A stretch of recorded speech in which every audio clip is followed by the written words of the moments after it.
It was the 1st of May in 1974 when John Blake told his daughter, Nora, that her life was about to be uprooted. He stood on the porch of the farmhouse that had been in their family for a century, his silhouette a stooped and weary thing against the vibrant green of the Tennessee River Valley. He did not look at her, but at the land, his gaze sweeping over it not with love, but with the flat, tired appraisal of a man selling off a broken machine. He had been fighting this land for 40 years, and he had finally surrendered. The war was over. He had lost. "You have 30 days, he said, his voice raspy, worn thin by worry and cheap cigarettes. Mr. Harrison, from the conglomerate, he was fair, gave us a fair price for a place that's given us nothing but heartache. I shook his hand on it. In 30 days, they take possession. I'd start packing if I were you, Nora. There's not much worth taking, but it'll take time to sort through." Nora was 26 years old. She stood in the doorway, a book held loosely in one hand, her finger marking her place. She was not like the other girls in the county. While they had been learning to bake and sew, she had been learning the names of the trees, the patterns of the water, the language of the soil. Her father saw her as quiet, strange, lost in her books and her solitary walks. He saw a daughter who had failed to find a husband, who had failed to leave, who was one more burden tethering him to this failing enterprise. He loved her in his own broken way, but he did not understand her. And because he did not understand her, he could not see her. He was looking right at her, but all he saw was an extension of his own failure. "I'm not leaving," she said. It was not a shout. It was not a plea. It was a statement of fact, as calm and certain as the flow of the river at the bottom of the valley. For the first time, her father turned to look at her. His eyes, clouded with years of disappointment, narrowed. He saw not a woman, but a defiant child. "There's nothing to discuss. The deal is done. We are leaving. I'm going to town to sign the preliminary papers. When I get back, I expect to see boxes." He did not wait for a reply. He walked to his dusty Ford pickup, the screen door slapping shut behind him with a sound of finality. The truck coughed to life, a cloud of blue smoke momentarily obscuring the view of the fields he so despised, and then he was gone, leaving Nora alone in the sudden, ringing silence. Let me tell you something about men like John Blake. They are not bad men. They are broken men. They fight the same battle the same way their fathers did, with the same tools and the same ideas, and they cannot comprehend that the nature of the war has changed. John Blake saw his farm through the lens of corn and soybeans, of bank loans and fertilizer costs, of droughts and floods. He saw a balance sheet that had been bleeding red ink for a decade. The land, to him, was an adversary. It was a stubborn, fickle beast that had taken his youth, his wife's health, and now his pride. He was selling it for pennies on the dollar to a corporate entity that would likely strip it, subdivide it, or drown it under a new development, and he called it a fair price because freedom from the fight, to him, was priceless. But Nora did not see what her father saw. Where he saw failure, she saw potential. Where he saw barren patches, she saw unique soil compositions.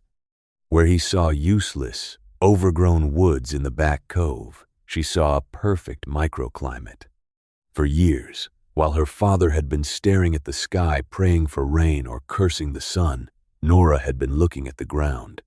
She had been on her knees, crumbling the soil between her fingers. It was a strange soil, particularly in the deep shaded cove near the river bend. It was more acidic than the surrounding land, loamy and dark and webbed with the mycelium of 1,000 different fungi. It held moisture differently. The air there was cooler, stiller. She had spent 5 years studying, not just in her books, but in the land itself.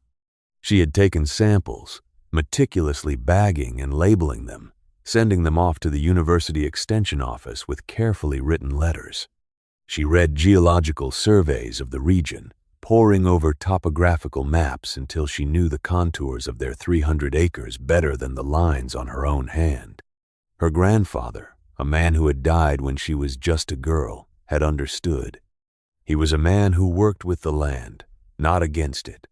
Her father remembered him as a nostalgic failure, a man who never modernized. But Nora remembered the stories.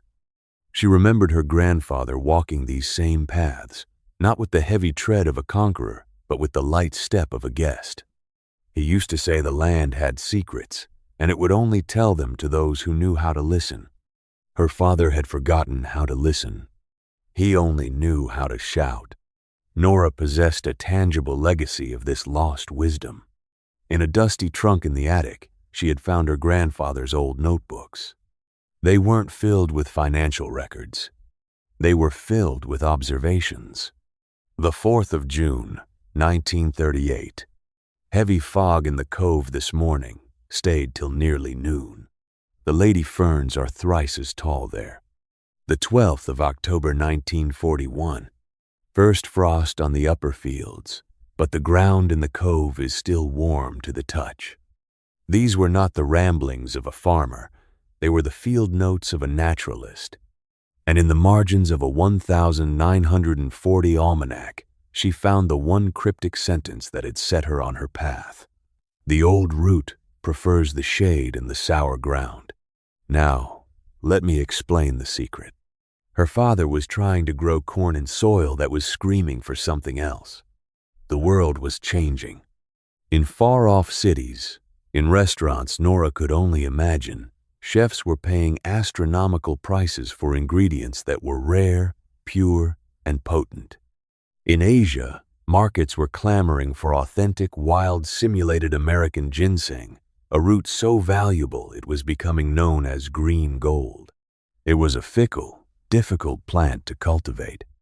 It required specific conditions, 70 to 80% shade, well-drained soil, with a particular pH, a climate with cold winters and warm summers.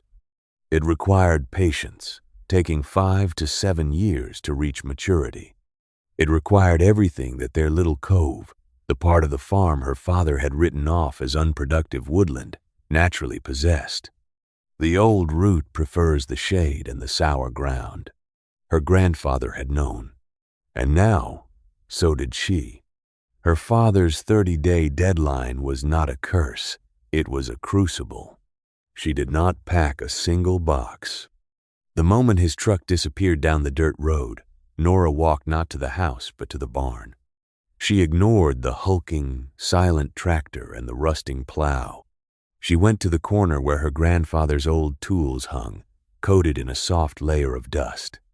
A hand rake, a small hoe, a trowel. She cleaned them and sharpened them. Her plan was not to fight her father's battle. It was to begin a new one, on her own terms. The first week was a blur of motion. She rose before the sun, the morning mist still thick in the valley, and walked to the cove.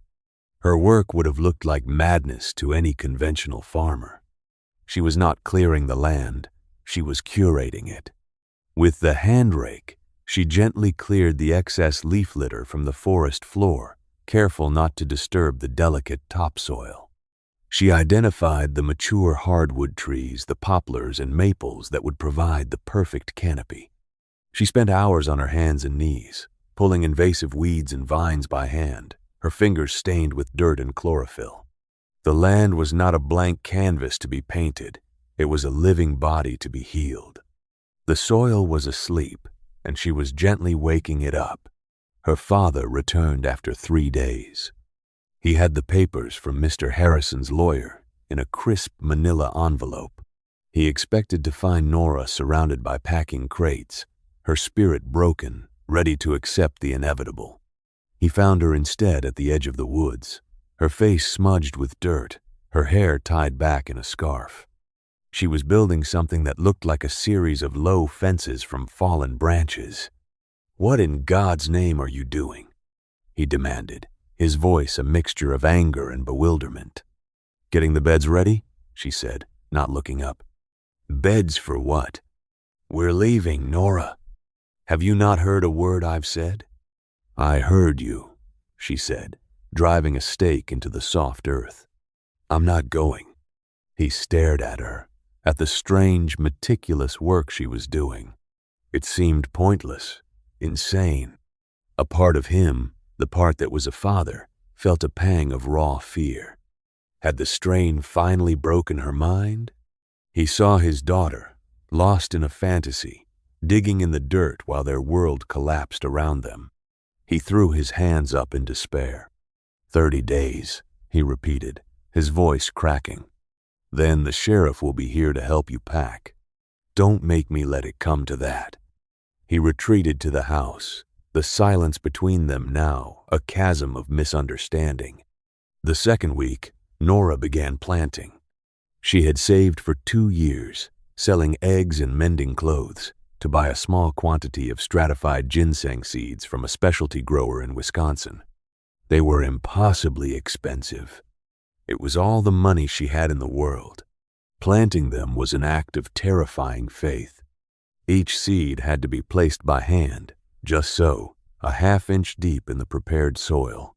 It was slow, painstaking, back-breaking work.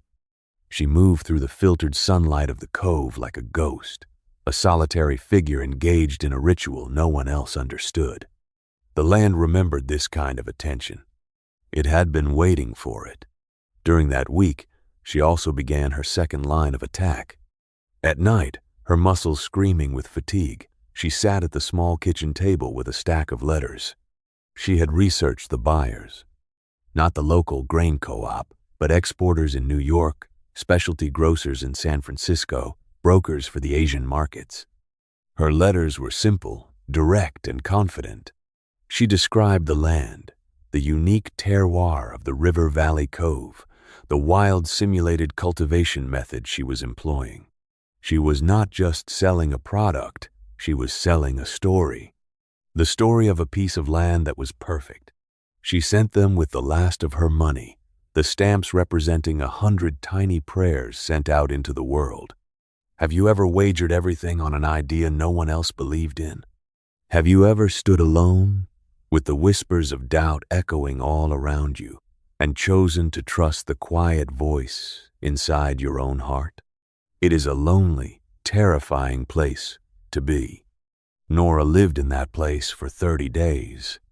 Her father checked on her every few days, his visits becoming shorter and angrier. He saw her tending the empty-looking forest floor, watering patches of dirt. He saw his money, the small advance from Harrison, being spent not on moving costs, but on postage and phone calls to numbers in cities he'd never seen. He saw delusion. He saw defiance. And it hardened his heart. He was a man drowning, and his own daughter was refusing to get in the lifeboat. He began to count the days, not with hope, but with a grim, sorrowful resolve. The third week, the pressure mounted. Mr. Harrison himself called the house. He was a man with a smooth, confident voice, the kind of voice used to getting what it wanted. He had heard from John that Nora was refusing to leave. "John," he said, his tone patient but firm, "our agreement is with you. You're the owner of record. We have a signed preliminary contract. We expect the property to be vacated by the 1st of June. You need to handle your daughter." The word handle hung in the air, cold and sharp. John Blake, shamed and cornered, confronted Nora that evening. His face was pale. Harrison called. "He's not a patient man, Nora. This is not a game. You are embarrassing me. You are jeopardizing everything." "What am I jeopardizing?" Nora asked, her voice tired but steady.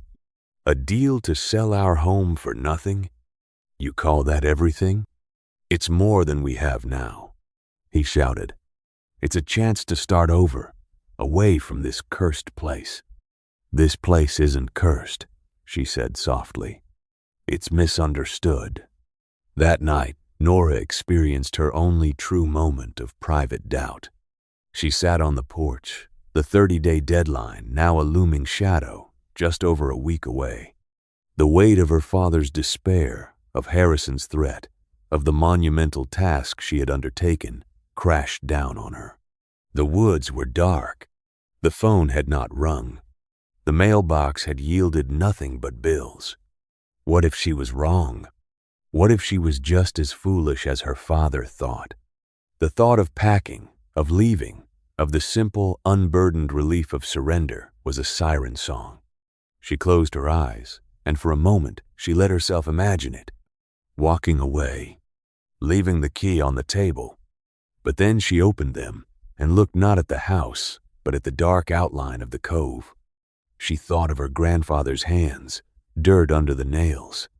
She thought of the cool, dark soil and the tiny, sleeping seeds. It was more than just a farm. It was a promise she had made to the land itself. The doubt receded, replaced by a cold, hard certainty. She would see this through to the end. The 4th week began with a different kind of pressure. A car, far nicer than any usually seen on their road, pulled up the drive. It was Mr. Harrison.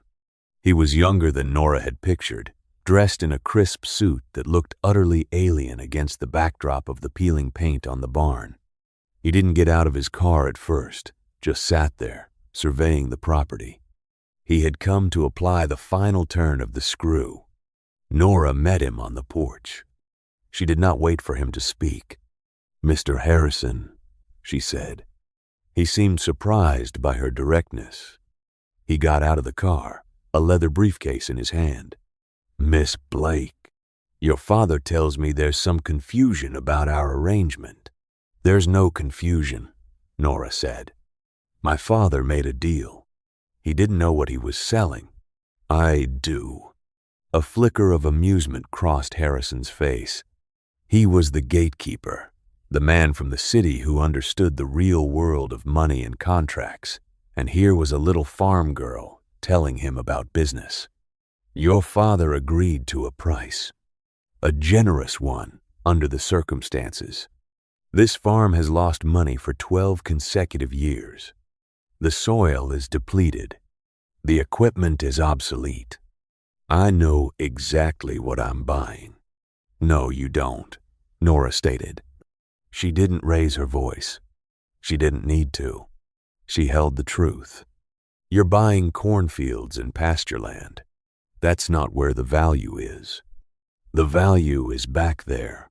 She pointed toward the cove. "Walk with me." To his credit, he was intrigued. Perhaps it was her unnerving confidence. He followed her, his expensive city shoes sinking slightly into the damp earth.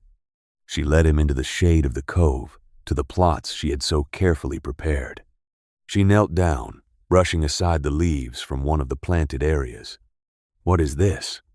he asked, looking at the seemingly empty forest floor. "Some kind of folk magic?" "It's agriculture," Nora replied. "Just a kind you haven't seen before. This cove has a unique microclimate. The soil pH, the drainage, the tree canopy, it's one of maybe a handful of places in the entire state perfectly suited for the cultivation of high-grade Panax quinquefolius. American ginseng." Harrison was a businessman. The name meant something to him. He knew the rumors of the prices, the demand from overseas. He looked from Nora's face to the ground and back again. The condescension in his eyes was replaced by a flicker of calculation. "That takes years, and a license, and buyers. It's a gamble." "It's a sure thing," Nora said. "And I have been in contact with the buyers."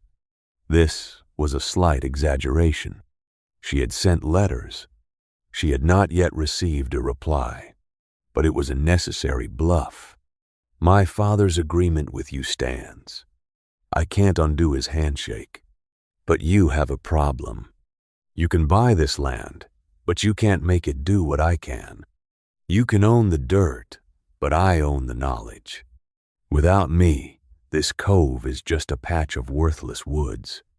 Harrison was silent for a long time. The wheels were turning. He had come to evict a stubborn girl. He had found a business partner he didn't know he needed. He was looking at an opportunity far greater than the cheap subdivision he had planned. "What are you proposing?"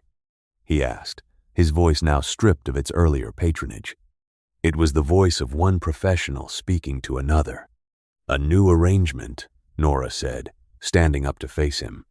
"You honor the price you offered my father. That becomes your initial investment. In exchange for that, you get a minority stake in the new enterprise. 20%. I retain 80% ownership and full operational control. I run the farm. You get a piece of a profit you never dreamed was buried here." He was right. He had not dreamed of it. He was a man who dealt in predictable returns, not wildcat ventures. But the certainty in her eyes was more compelling than any prospectus. He saw the years of research, the obsessive dedication. She wasn't guessing. She knew. "I'll have my lawyer look at it," he said, which was his way of saying yes. He walked back to his car, a different man than the one who had arrived. He was no longer a conqueror. He was an investor. The 30th day arrived. May 31st. It was a still, humid morning. Her father had not spoken to her in 3 days. He was sitting on the porch, waiting. He didn't know if he was waiting for Harrison, the sheriff, or for the world to simply end. He just sat there, a monument to defeat. Nora was cleaning her grandfather's tools, her work in the cove for this first crucial stage complete. Now, all she could do was wait. The mail carrier's truck rumbled up the road around 10 o'clock. It was the moment of truth. Nora walked to the mailbox, her heart pounding in her chest. Inside, among the usual circulars, was a long, thick envelope with the return address of a trading company in New York. Her hands trembled as she tore it open. It was not a letter. It was a contract. A multi-year agreement for the exclusive purchase of all certified wild simulated ginseng produced on her 300 acres. And attached to it, contingent on her signature, was a check, an advance, a signing bonus to secure the deal and fund the first year of operations. The amount was for $100,000. Nora walked back to the porch. She did not say a word. She simply handed the contract and the check to her father. He took them, his hand shaking slightly. He looked at the check, then at the contract, then back at the check. The number was incomprehensible. It was more money than he had seen in his entire life, more than the farm had cleared in the last 30 years combined. It was an impossible sum, lying there on a piece of paper in his hand. He looked up at his daughter. He saw her for the first time. He saw the intelligence in her eyes, the strength in her posture, the dirt under her fingernails. He saw the years of quiet study, the solitary walks, the books, the maps.